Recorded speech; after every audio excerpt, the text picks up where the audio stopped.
Hey everyone, welcome back.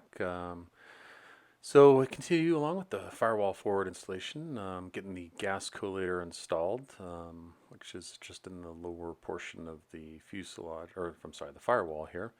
Right now, I'm just kind of putting things in the normal place that the plans come for. I do have a plan that I'm following or a guide that I'm following, and I'll cover that a little bit later.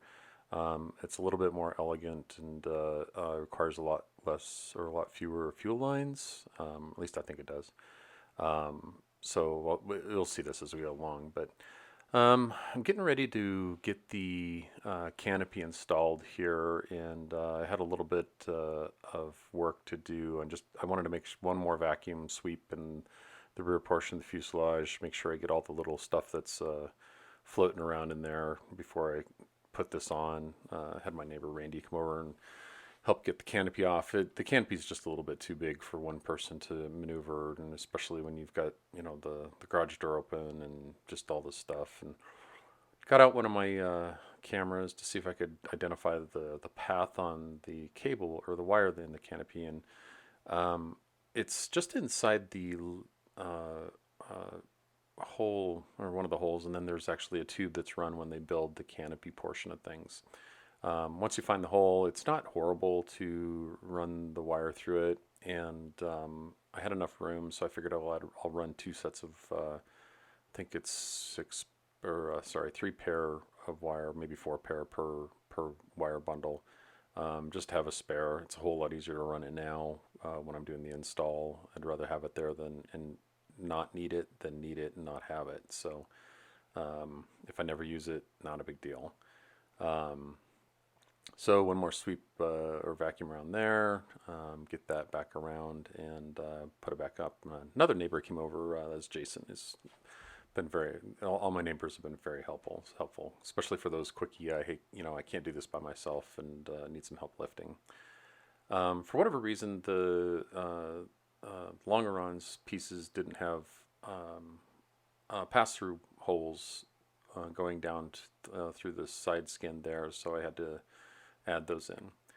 So you may know that I'm using a Behringer wheels and brakes that comes with the Behringer actuator, and there's just a whole system that goes along with it. And um, I didn't really anticipate this when I bought the wheels, but ultimately what I needed to do is really completely replace the system that came with the Sling setup with all the Behringer parts, which means that there's some modifications that have to happen here.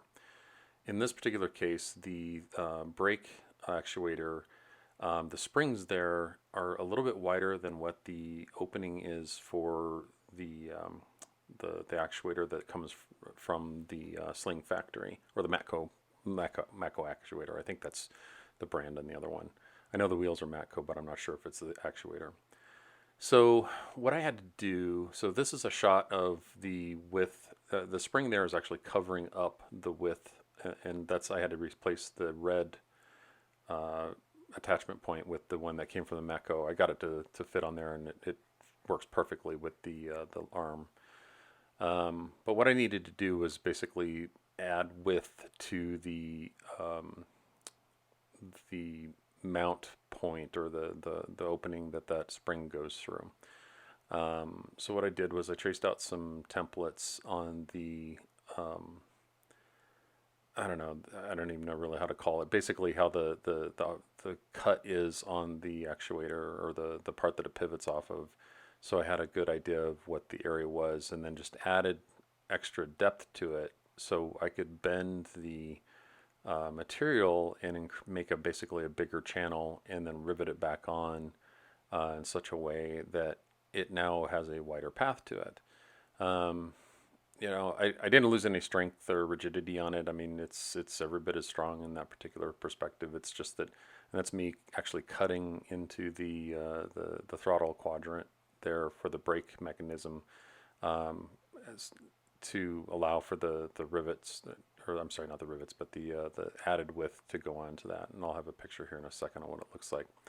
There's a little bit more fiddling that has to happen, but now you can see that it's a wider opening to allow for the spring to come through. and it works just fine as far as I can tell. I mean, the proof will be in the pudding when I start putting the fluid into the brake system and see what I've got to deal with there. But unexpected stuff that I needed to do, and if you're following along here and think about customizing something on the airplane, there's sometimes more than you really are bargaining for. That's what I'm coming to find out.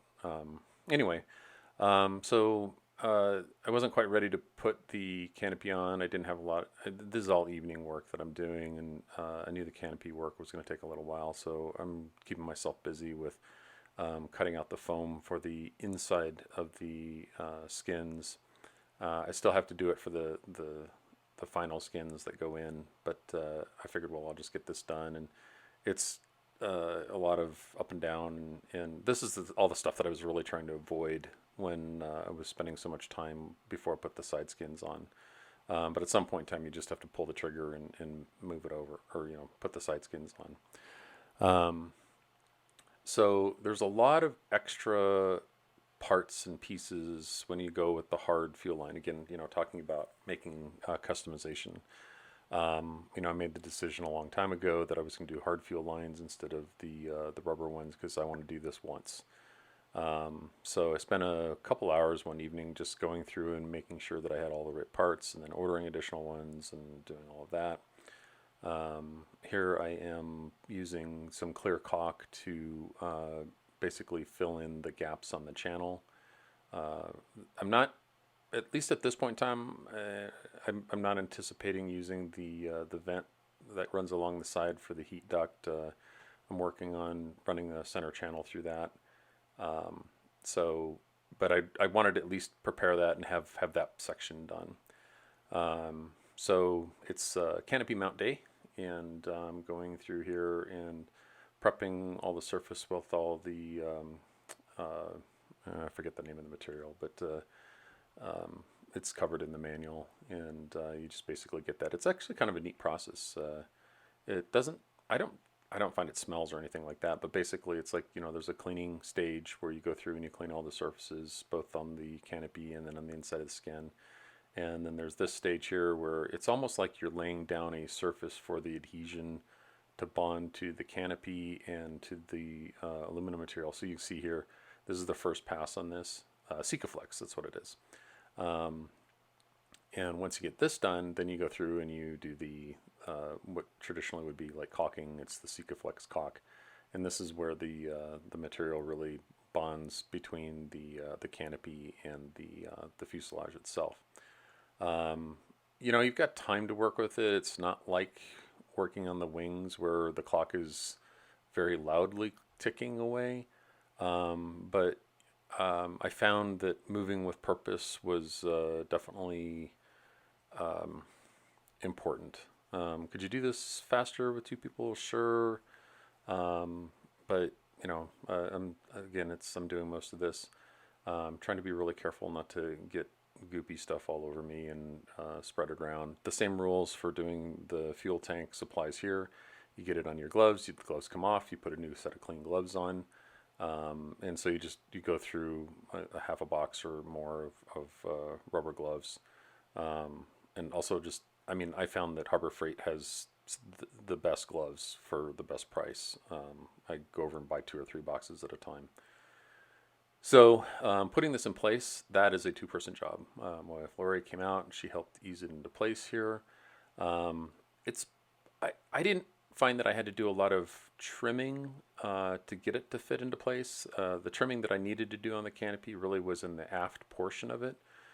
None along the bottom. There was more than enough material removed.